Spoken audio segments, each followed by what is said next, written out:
Hello everyone. तो कैसे हैं आप लोग। आज के इस पर्टिकुलर वीडियो लेक्चर में हम डिस्कस करने वाले हैं बैक्टीरिया की सीरीज का लेक्चर नंबर 7 रिप्रोडक्शन के बारे में। रिप्रोडक्शन में हमने इसके पहले के लेक्चर्स में भी लेक्चर नंबर 5 लेक्चर नंबर 6 में भी कुछ टॉपिक्स कवर कर चुके हैं। आज यहाँ पर हम बैक्टीरियल रिप्रोडक्शन का लास्ट लेक्चर कवर करने वाले हैं, जिसमें हम देखेंगे ट्रांसडक्शन के बारे में। ये रही मेरी प्रोफाइल, छोटी सी प्रोफाइल। तो चलिए मूव करते हैं लेक्चर की तरफ और डिस्कस करते हैं बैक्टीरियल ट्रांसडक्शन के बारे में। ट्रांसडक्शन की अगर हम बात करें तो in this method genetic material of one bacterial cell goes to other bacterial cell by agency of bacteriophages or phages viruses infecting bacteria. तो इस मेथड में होता ये है कि जो जेनेटिक मटेरियल का ट्रांसफ़र होता है कहाँ से, एक बैक्टीरियल सेल से दूसरे बैक्टीरियल सेल में, one bacterial cell goes to the other bacterial cell, किसके द्वारा होता है? या तो वो बैक्टीरियोफाजेस के द्वारा होगा, या तो कुछ फाज पार्टिकल्स होते हैं जैसे वायरसेस या कुछ इन्फेक्टिंग बैक्टीरिया होते हैं। इन्हीं के थ्रू क्या होता है, जेनेटिक मटेरियल का ट्रांसफ़र होता है थ्रू एक बैक्टीरियल सेल से लेकर के दूसरे बैक्टीरियल सेल में।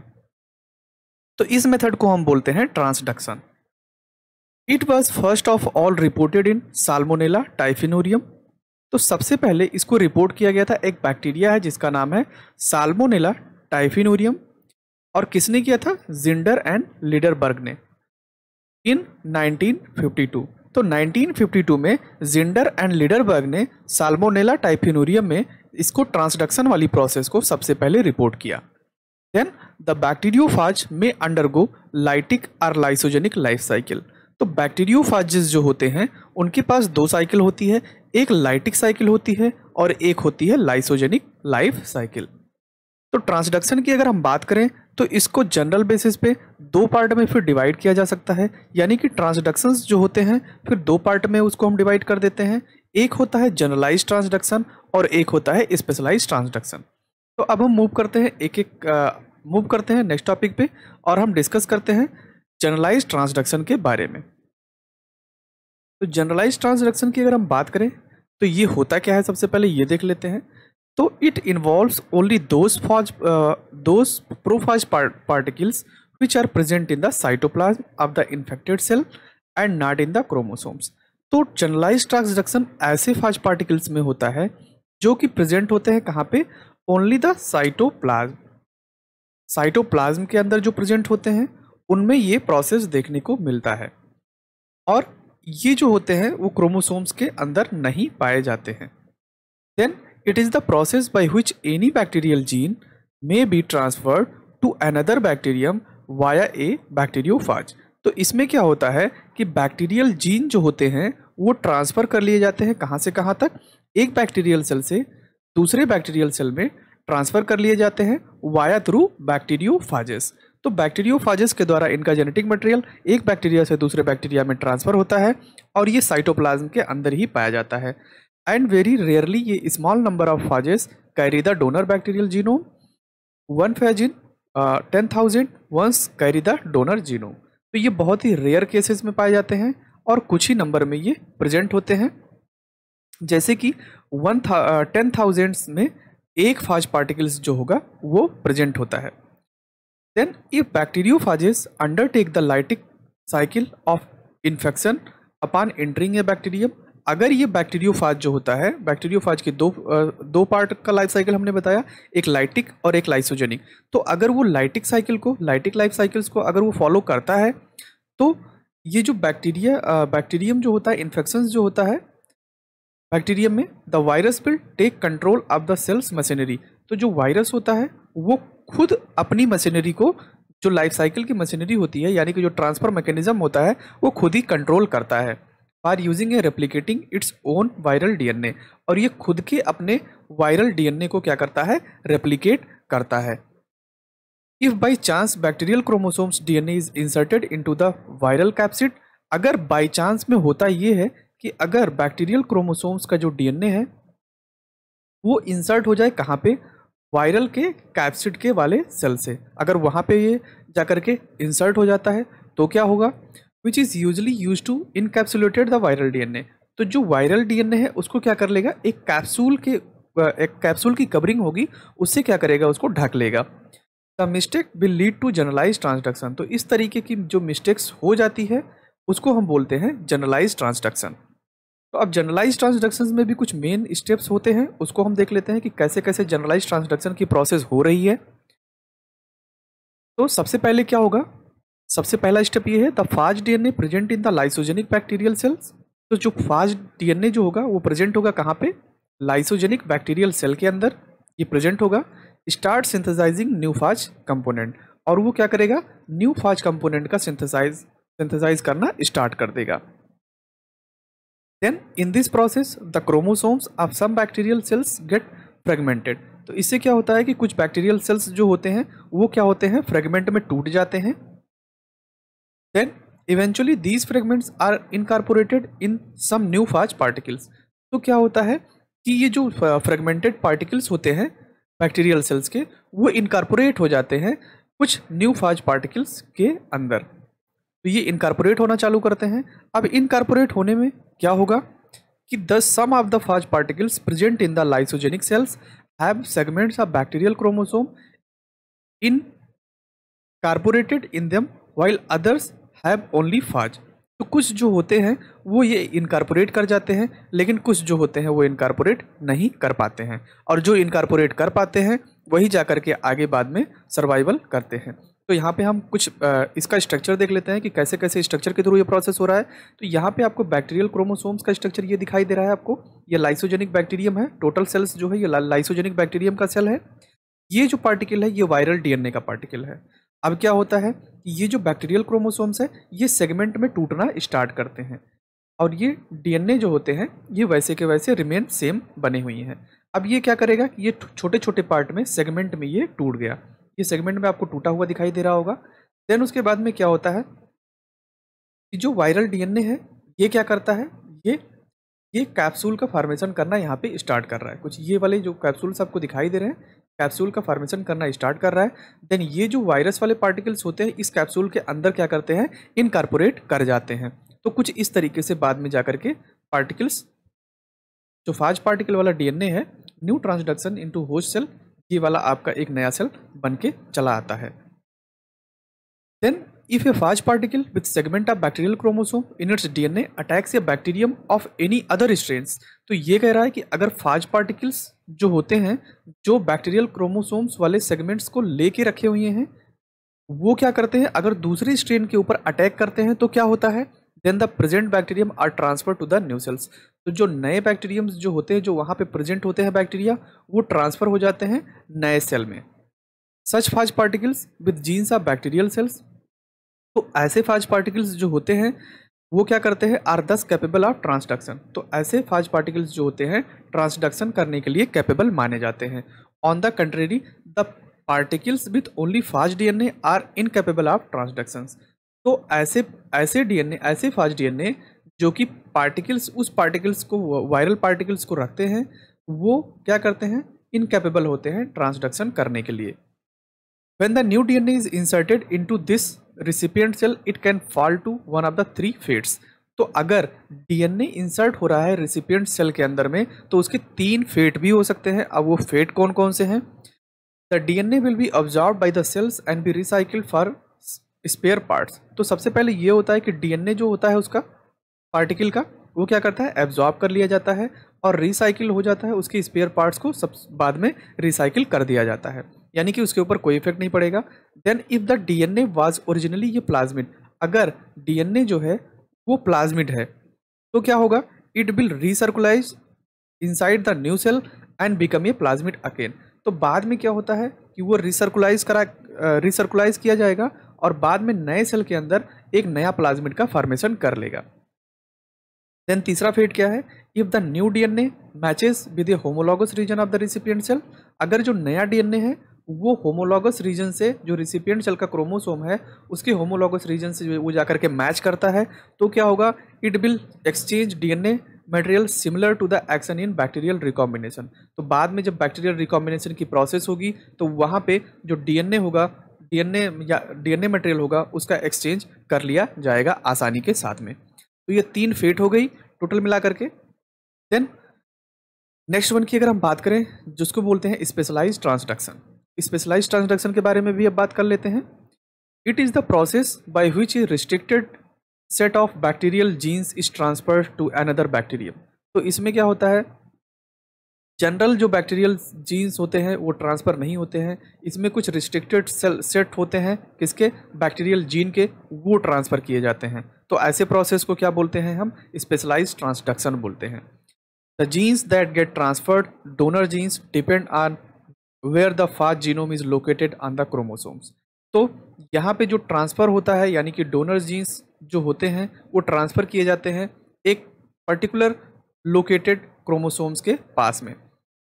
Then specialized transductions occur when the prophage excises imprecisely from the chromosome so that bacterial genes lying adjacent to the prophage are included in the excised DNA। तो यहाँ पे ये हो रहा है कि जनरल अगर प्रोसेस की अगर हम बात करें, इसके प्रोसेस में सबसे पहले आपको देखने को ये मिल रहा होगा, ये नॉर्मल वाला डीएनए है। सबसे पहले एक एक करके आगे देख लेते हैं। सबसे पहले क्या हो रहा है, the excise DNA is then packed into ये न्यू वायरस पार्टिकल। तो एक्साइज डीएनए जो होता है वो नए पार्टिकल का फॉर्मेशन कर लेता है, न्यू वायरस पार्टिकल का फॉर्मेशन कर लेता है, which when delivers the DNA to ये न्यू बैक्टीरियम, जहाँ पे वो न्यू बैक्टीरियम सेल्स के अंदर वो डीएनए को डिलीवर कर देता है।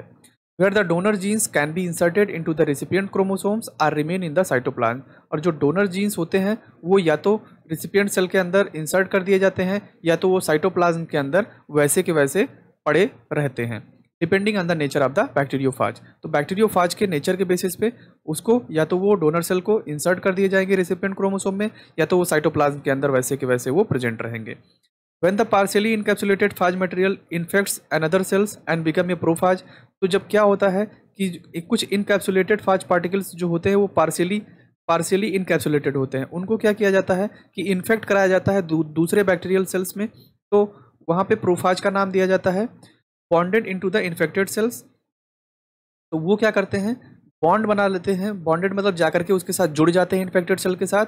The partially coded prophage DNA is called the heterogenote. अब तो यहाँ पे हेट्रोजीनोड का नाम दिया गया है, यानी कि पार्शियली इनकैप्सुलेटेड फाज मटेरियल जो होते हैं वो जा करके इन्फेक्टेड सेल के साथ अगर जुड़ते हैं तो उसको बोलते हैं हम heterogenote. An example of specialised transduction is lambda phage in Escherichia coli.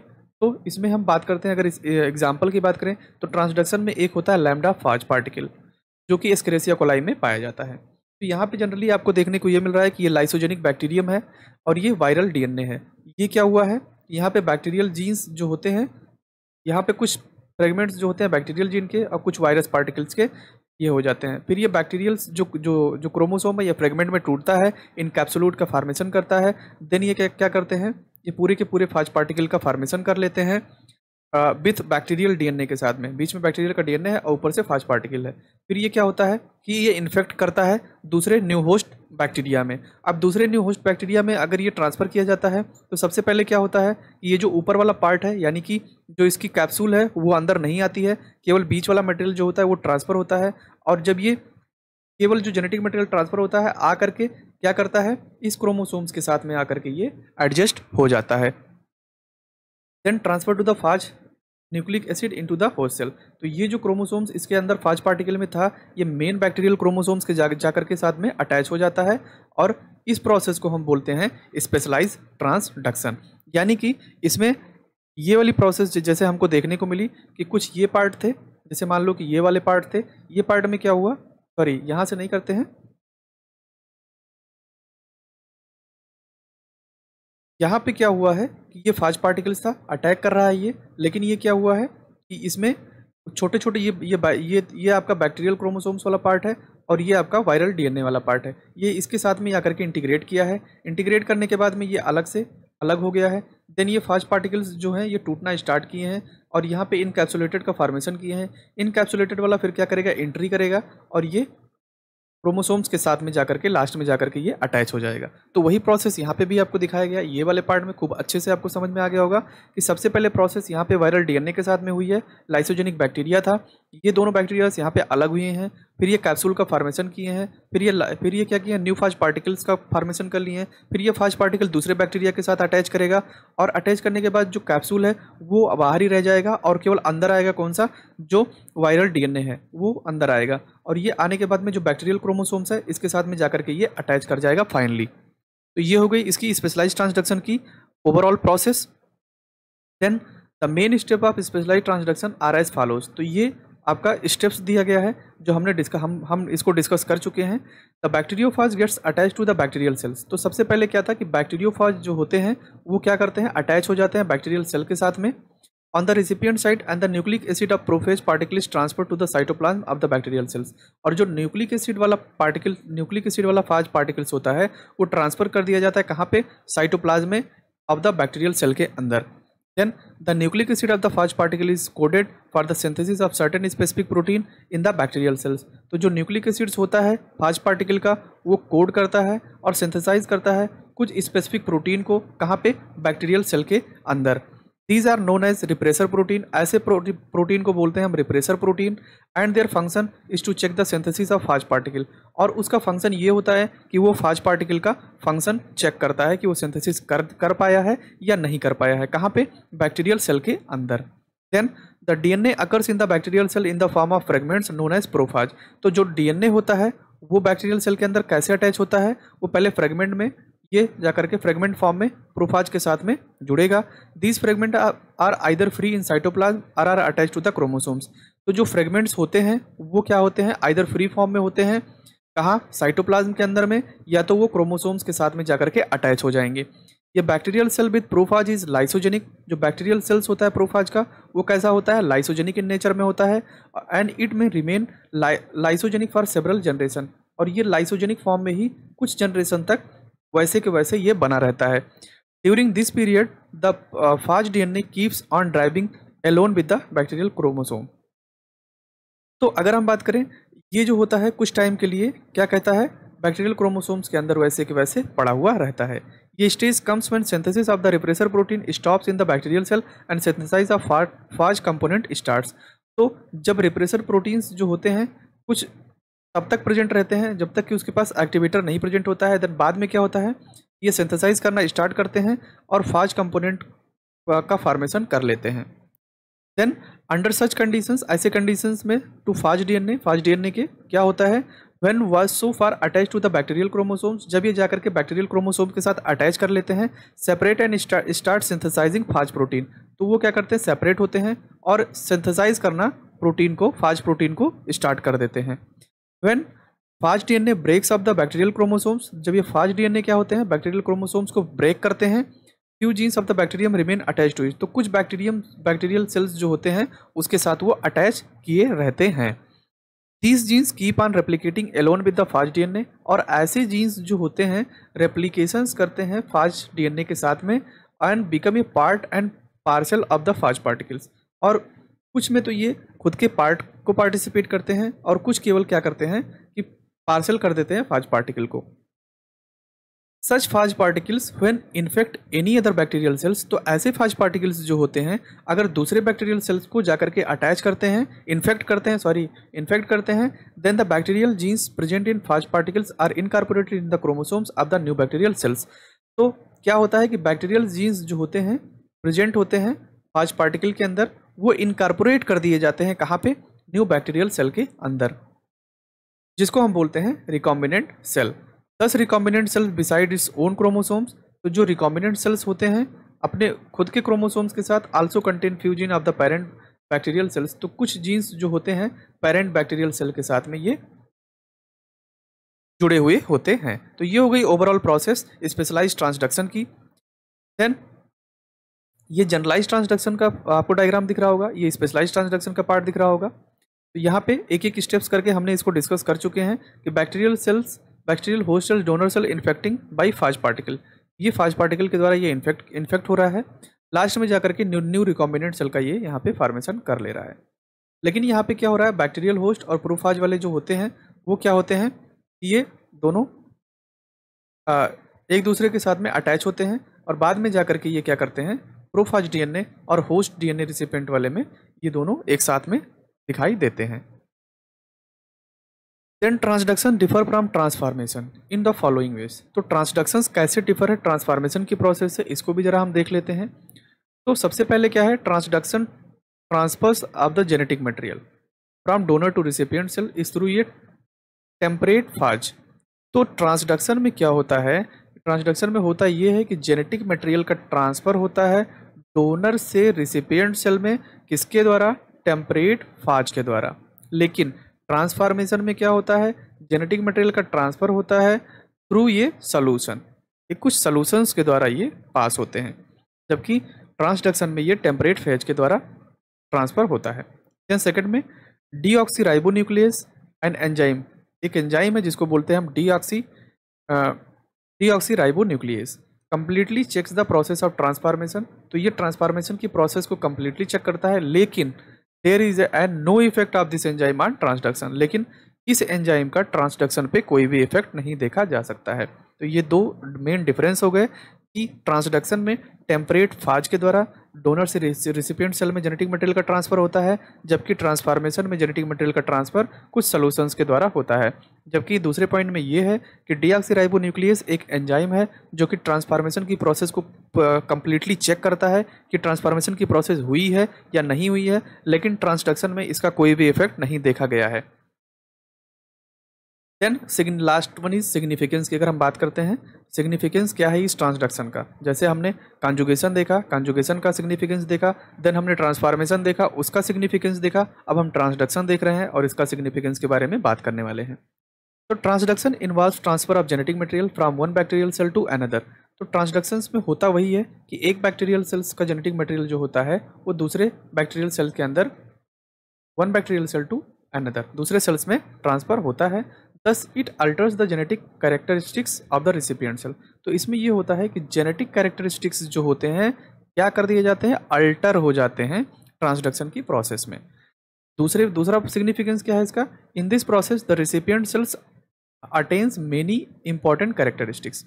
तो जो रिसिपिएंट सेल्स होते हैं वो क्या करते हैं, बहुत कई सारे इंपॉर्टेंट कैरेक्टर्स जो होते हैं वो गेन कर लेते हैं। देन थर्ड पॉइंट में, beside this incorporation of phage DNA into a bacterial chromosome is possibly only when they have regions of quite similar base sequence। तो ये बैक्टीरियल क्रोमोसोम्स तभी पॉसिबल्स होते हैं जब उनके पास कुछ सिमिलर बेस पेयर्स प्रेजेंट हो, तभी होते हैं। Then it shows a close evolutionary relationship between the prophage and the host bacterial cells. और ये क्या करते हैं कि क्लोजली इवोल्यूशन रिलेशनशिप शो करते हैं। क्यों शो करते हैं, क्योंकि यहाँ पे दिया गया है कि कुछ सिमिलर बेस सीक्वेंस होने चाहिए दोनों के अंदर, यानी कि रिसिपिएंट और डोनर दोनों के पास में कुछ सिमिलर बेस सीक्वेंस होने चाहिए। तो इससे क्या होगा कि क्लोज इवोल्यूशनरी रिलेशनशिप शो करता है प्रोफाज और होस्ट बैक्टीरिया के सेल के साथ में। Last one is transduction is helpful in producing transgenic organisms. ये सबसे इंपॉर्टेंट ये है कि ये ट्रांसजेनिक ऑर्गेनिजम्स का ये क्या करता है, प्रोडक्शन करता है। Since by this process viruses transfers genes from one host to another. तो जहाँ पे वायरसेस जो होते हैं अपने जीन को ट्रांसफ़र करते हैं एक होस्ट से दूसरे होस्ट के अंदर। ये हो गई इसकी सिग्निफिकेंस के बारे में। तो ओवरऑल ये बात हुई टोटल बैक्टीरियल ट्रांसडक्शन के बारे में। तो आई होप आपको ये ट्रांसडक्शन का पूरा कॉन्सेप्ट समझ में आ गया होगा। अगर वीडियो पसंद आया तो लाइक ज़रूर करें and don't forget to subscribe my YouTube channel biology by SK sir. Thank you so much.